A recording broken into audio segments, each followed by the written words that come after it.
That spot only tells me one thing. The only difference between that spot and the other spots I was fishing is, yep, fish on. Oh, that's got me in the snag. Yep, really good fish. Unless it's just going hard. Oh my God, this fish is going hard.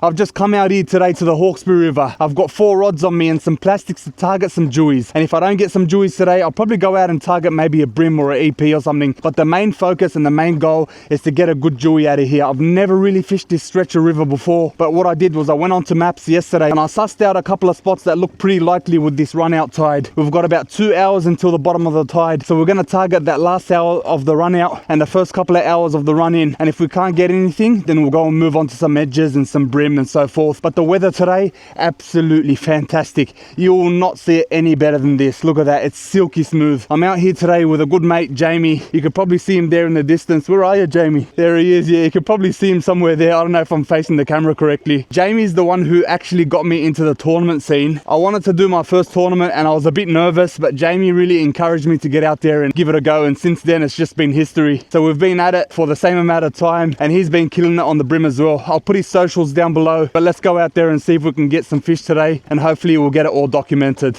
Let's go! All right, I'm gonna go for my first cast here. What we've got in front of us is a bit of a point there and it's running out at the moment. So the water is coming from in front of me towards the kayak, and then from beside me there, which is the main stretch of river, and it's coming out. So the main stretch of river is right behind me. You can probably see it on that camera there. So right behind me is the main stretch of river. And what happens on this point is it creates a bit of a back eddy. There's not much current in here in this little stretch of river, but we're going to try and see if we can get some fish out of here. I did see a bit of bait and a bit of formation down the bottom, but I'm not too sure if it's going to hold fish. But I'll start working these walls around here, maybe even the opposite side too, with this 4.2 inch bait junkie minnow on a 3/8 head, and we'll see how we go with that. And if that doesn't work out, we've obviously got another couple of rods on me and a couple of smaller lures too, so we can try those as well. Let's start out and see how a 3/8 jig head is going to react here. I think it's going to sink way too quickly. Yeah, that's already on the bottom, but I could slow roll it, hopefully not get snagged or anything. This is the perfect time for a jewie right now. Yeah, we've got exactly an hour left until that bottom of the tide. See that? Yeah, there's something down the bottom here. I shouldn't be too close at all. Something nice down there. There's a huge arch. Huge arch. I don't know if I'm just looking at a bit of disturbance on the screen or if that's actually a fish, but I best get away from it so I don't spook it. So like I said, I am running the TD Black 5 to 10 kg shake and bake with the 4K Certate 20 pound main, and I think I'm only running 14 pound leader today. Then I've got a couple of other rods with me. I've got the Tatula, which is a bait cast outfit, with the Steez 100, I'm pretty sure, the 100 size. And that isn't a saltwater reel, but obviously I'll look after it after I use it, if I do use it. But that one's got a 1/4 ounce on with a 4.2 inch minnow as well. And then I've got a couple of smaller rods on me. So I've got that prawn, the Daiwa 3-inch prawn on a 1/8 jig head, size 2.0 hook, and then I've got a smaller rod with a blade on it for brim. So let's continue on and see if we can find ourselves a fish. We've got a bit of a good flow going on there with our plastic, so it's taken it about maybe 3 or 4 seconds to get down to the bottom, but when it does, just double hop. But I'm actually happy with this position and where we're sitting here now. Very happy with it. You're seeing bait on the sounder, and you're seeing some pretty good arches pop up every now and then too. I haven't got much of a plan for the run in, but like I was saying, there's a bit of a rock face there behind us, and if it does have a bit of depth on it, then we'll definitely go and target it. What I'm going to do is I'm just going to start peppering this little edge here in front of me, and if that doesn't work, I'll probably just go around the corner there and try over there. But I just want to ideally see some bait on the sounder. It'll give me a bit of a better understanding of what's going on in the area. Because if there's no bait, there's not going to be any fish unless you get that random fish swimming through. I'm casting at a bit of a 45-degree angle, and I'm not trying to pedal much, just so I can slowly drift towards my lure, and then I'll do the same thing for the next stretch, and that way I can cover as much area as possible. And casting on that 45-degree angle, obviously I'm casting and I'm retrieving back this way, so I'm working that water column all the way back to me on an angle, instead of casting straight out and working it straight back to me, which you're not covering much at all.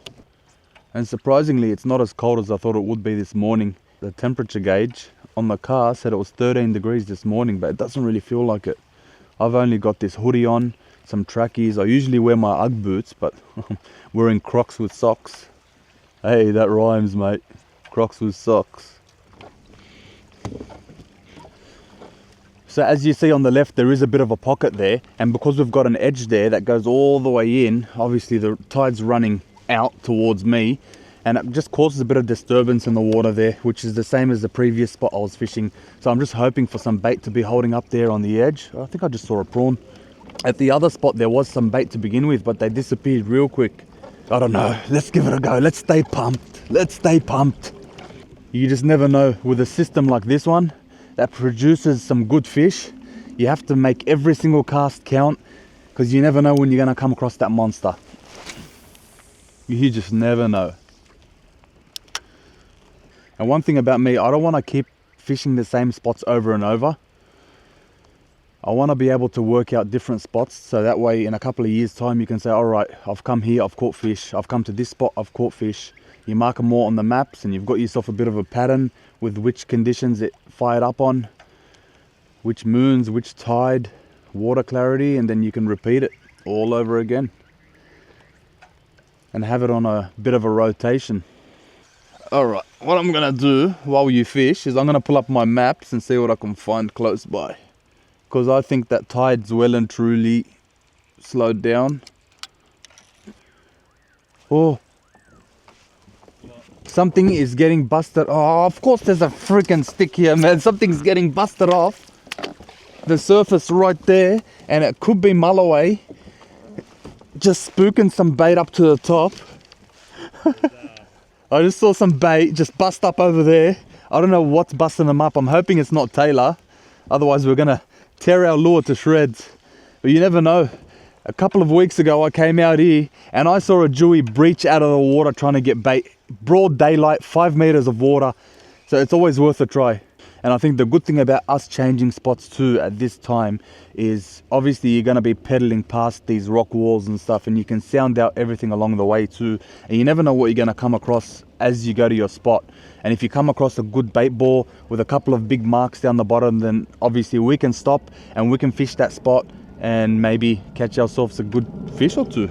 So that sounder is going to come in handy big time today. We're going to head out to the point where we started at, and now that it's running in, it's a bit of a good point that's protruding out a good distance, and on the run in and run out you can find yourself some good spots around there. And I just saw some bait just spraying out of the water, so it's always a good sign seeing bait like that anywhere you go. Bait equals fish. Even though I am seeing, the only reason why I went a bit quiet there is because I saw a good mark there on the bottom of the sounder, but I'm not going to let that distract me from the bait on the edge there. I know the bait are holding up there now. This whole stretch will be impacted by that run-in tide now. So fish it the whole way up. Fish it the whole way up. We'll have a few casts on that point, and then we'll start working our way to that point. Right, I'm putting this rod away, and I'm going to go move to the face across from me. So I'll switch off the camera, and you'll see me when I'm there. Look, I haven't even reached the spot yet, and there is just fish and activity everywhere. Everywhere I paddle through here, I can see some prawns or some sort of bait on the surface, just splashing around. I don't know if you can see in front of me, but sometimes they'll just start skipping on the surface. So for me, what I'm thinking now is probably to throw that prawn on, the 3-inch prawn, and we'll see how that goes. But look at that, look at that. Wow, just activity everywhere. I can just see a bit of a rock face there, and a bit of a nice tight, between 45 and 90 degree angle. And I'm hoping that that run in causes a bit of disturbance here in the water, and I'm hoping that there's some bait sitting there. So I might just throw that prawn up there. Oh, look at that. There's fish everywhere here. Yeah, I'm gonna give that prawn a go. I hope that I've got it on the top somewhere here. All right, it should be on this side. Yes, it's the first rod on the top. I've got it on relatively light gear. This is one of my brim outfits. The last session I went out and caught some jewies was on this. Look at that. What is that? What is that? It feels so different casting a light rod compared to that heavy one. I'm using the bloodworm color. That's the color. I was just a bit lost for words there, but bloodworm, 3-inch prawn, 1/8 jig head, and we're fishing 7 meters, between 6 and 7 meters of water. I just saw a whole lot of bait here, and that's why I thought I'll come and stop here for a sec and just give it a bit of a flick. And I'm actually very surprised to see so much bait and activity going on that sounder. You'd think after so much rain it'll flush out all that bait and activity, but it seems like it's still here. The beauty of the Hawkesbury. All right, back to the paddle tail we go. The sounder's showing fish everywhere, but I just cannot catch one to save my life. I was throwing the 3-inch prawn for a bit, just trying to get an EP or a brim off the edge, and they would not touch the lure, even though the sounder was lit up. But we've switched over now, back to the 4.2-inch paddle tail, the bait junkie one, and this one's got the 1/4 ounce, because there's not much flow, so that 1/4 ounce is getting me down at a good rate, which I'm happy with. And we're going to just continue working this rock wall, and I can see at the end of that rock wall there is a bit of a point there, so that's where I'm aiming towards.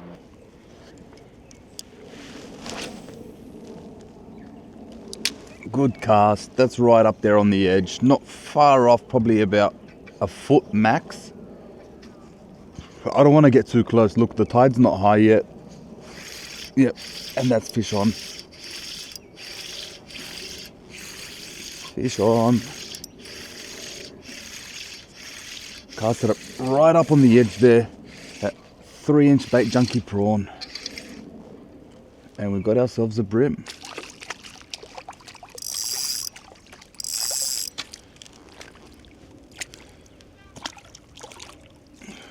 She's not bad. Legal fish. Swallowed that prawn. Been a while since I've seen one of these guys. There she is, little brim, 3-inch prawn. Let's get you back. Good solid hook up, top of the jaw.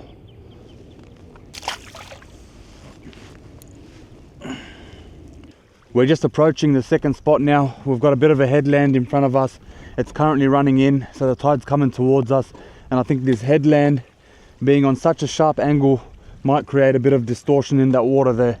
So we'll give it a go. At the moment, I'm not hoping for too much because it's only 3.5 meters deep. And ideally, I like the deeper rock walls here on the Hawkesbury, but we'll give it a go. It's been a slow day. The sounder's been showing a lot of fish. However, the fish aren't on the chew for some reason. I think there should be some trigger throughout the day where the fish come on the bite hot, and hopefully we're still here to experience it and catch a few fish. But stick around, because I'm not giving up yet. Still got a long time to go. It's only 10:30 in the morning. We're out here for at least another 5 or 6 hours, depending on how the day is. The water's nice and chocolate brown. It's usually nice and deep green here on the Hawkesbury, but the rain that we've had lately, it's impacted every system around Sydney, and wherever's copped a lot of rain, I guess. The lure I've currently got tied on, which is the prawn with a 1/8 jig head, it might be a bit too heavy for this type of depth.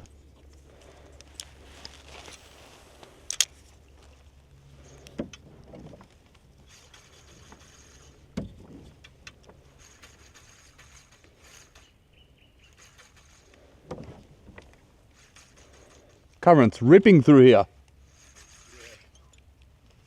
That's fish on.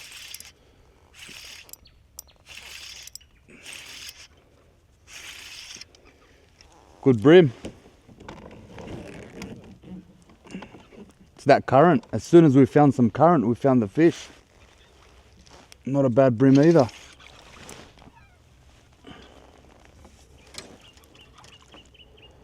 Let's go.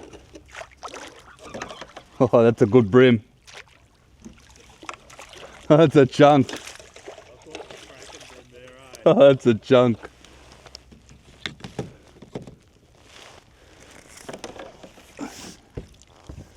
That's a chunk.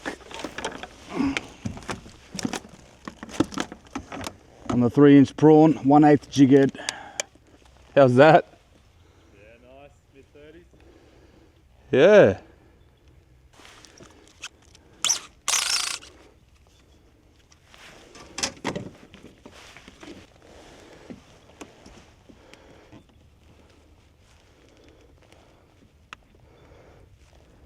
$40 tipper.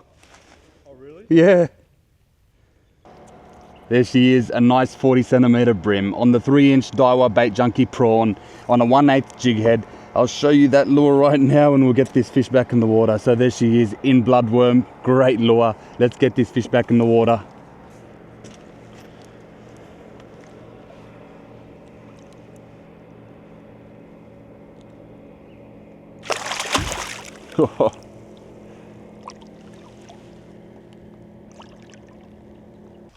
How good is that? A 40 centimeter brim on the 3-inch Daiwa bait junkie prawn. I'm so happy with that. Look, I was after jewies to begin with, but a consolation prize like that, you've got to be happy with. A 40 centimeter brim is classified in my books as a prized fish. So that spot only tells me one thing. The only difference between that spot and the other spots I was fishing is, yes, it's a little bit more shallow, but the current that's ripping through it. So you got to keep that in mind. Current, fast running current equals fish most of the times.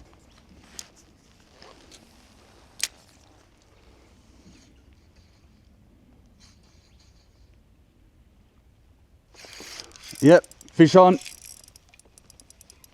Oh, that's got me in the snag. What is that? It's out now. Oh, it's another good brim. Another good brim. Can you believe that? Check that out. Not as big as the first one, but definitely a good, healthy, decent brim.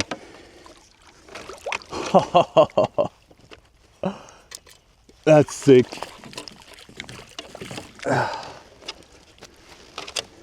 Absolute chaos around here, mate. Oh, shizen. Almost lost my rod overboard. Whoa.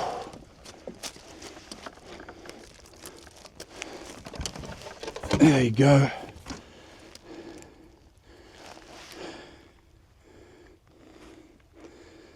Three-inch prawn does it again. Not big, but this one went hard. Tried to get me right back into that snag. How good. She put up such a good fight. Yeah, closer towards that mid-30s she is. There you go, 3-inch prawn, bloodworm. Good fish.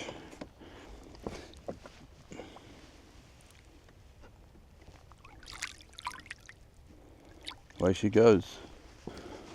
All right, let's cast out the snag and see how we go.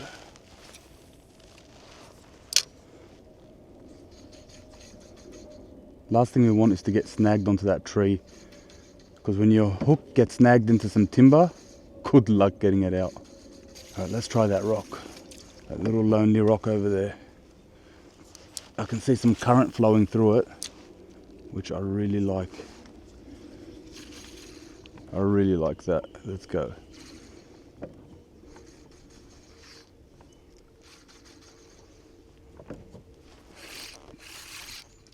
Yep. Really good fish. Unless it's just going hard. It's another brim. Oh, it's another good brim. It's another good brim. I knew there's going to be a brim in there. I pointed out that rock and I said that current that's flowing around that rock must attract fish. Oh my God, this fish is going hard and it's a good brim. It might even be bigger than that 40. Wow. Wow. Where are ya? That's a big fish. Oh, another 40. Oh my God. Another 40 plus. Where did Jamie go? Alright, I'm not going to measure this one either. It's a good fish. It should be up there around that high 30s mark. Nice golden fish on the 3-inch prawn once again. Let's get this fish back in the water and go and catch some more. There she is.